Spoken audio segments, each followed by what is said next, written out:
watu wote mnajua David Beckham ni nani, especially wenye mnakoga mna follow football. Mke wake, she was a singer, now ni fashion designer. Yeah, fashion designer.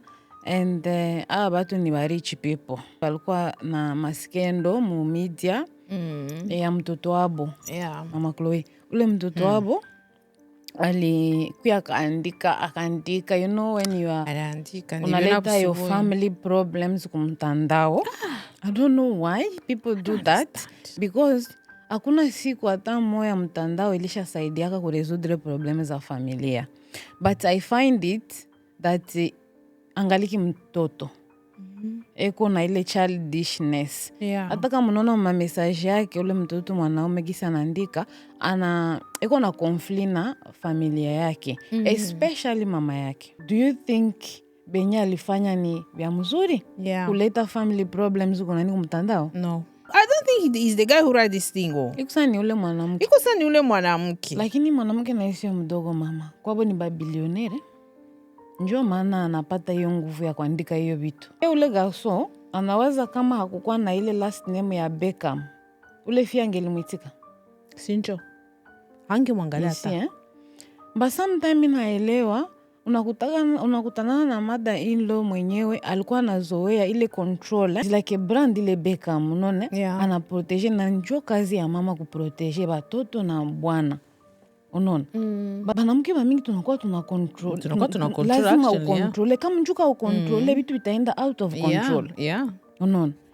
Ule garçon anasema mama kile kukontrole nini maki hamwachie nafasi, habachie nafasi, sinjo vile.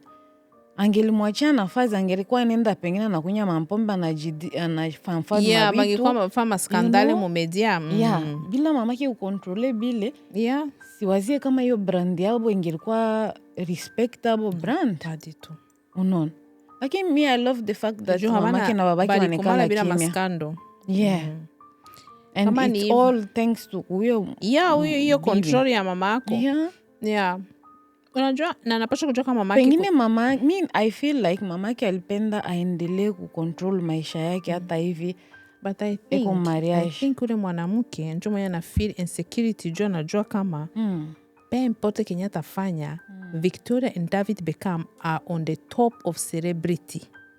You understand? I never knew that woman. Ule mwanamke ni misi you familia yake.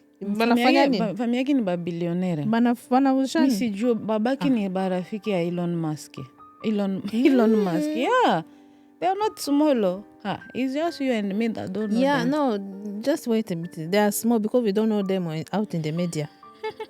Because Elon Musk just maybe we know him. Yeah, David ni star. David ni star na hela zabo na wajulikane sana. Bako na franga zabo. David na Victoria they have bako na franga na banajulikana. Pao kitu kukuwa na franga na hujulikani. Sasa watu wenye huyu mwanamke wako na franga me habajulikani. Jua anaweza kunipita hivi sitawa kama amenipita. Unaona? Me Beckham na familia yake yote bakipita hivi sisi tutashimama. We know they have passed here. They have that. So mwanamke iko sana anataka sana kuleta fuyo juu ajulikani. She want the light of Victoria. That's why Victoria stopped even the dress. Mimi nasa wanafanana. Unaona mwanamke wanafanana mamako. Lakini unaona bwana mwenye anafanana. Lakini don't you think bwana anapasha kufanya vitu yenyewe bibi yake anapenda? Lakini sio enda kuachanisha kwa familia. Asana cut off familia sio mzuri. Kata familia ni vitu vingine. Lakini ni wazungu anaweza Victoria tena my son, you know I'm sorry. No, Victoria ushamona Victoria. Lakini sakana na Afrika wako kata yo libela. Nimesha kutukana hapa grave. Me find the message anasirika vitu vya childish. Vitu vya childish. Inaonekana kama ni mwanamke inappropriate. Where is the video? Inappropriate yenye habikutokaka tupona binatoka. Sinjo. That is a lie. Njuu walifanya na wedding ya pili njuu ya ku just have that dance. It didn't trend. Yenye ya say Victoria liharibisha. Bila kuinvite wazazi yake na familia yake. So nasty. Rich people's even problem. Even your brothers. There is a problem. It's the woman. There is more to this and I like the way familia yake habaseme kitu wanikala tu because kama banakia kusema it will not help. Bena tupatia shie tu majuisi na busutu wa kukala hapa tuongee tujulize minendeka hatutabasaidia kitu. You know, I will be talking much about what is happening in the media and kongosa zozote mkuwe mnatutag mkongosa tuambia sometime unaona vitu vinakupita njuku mzazi na watoto but mkuwe mnatag na Marcial, we come here, we talk about it, we enjoy the tea together and continue to share and share and share. Hapana kunitumia ma message hata Marcial uko wapi, we miss you. Yes, I'm here and I need your help to push my content. Partager.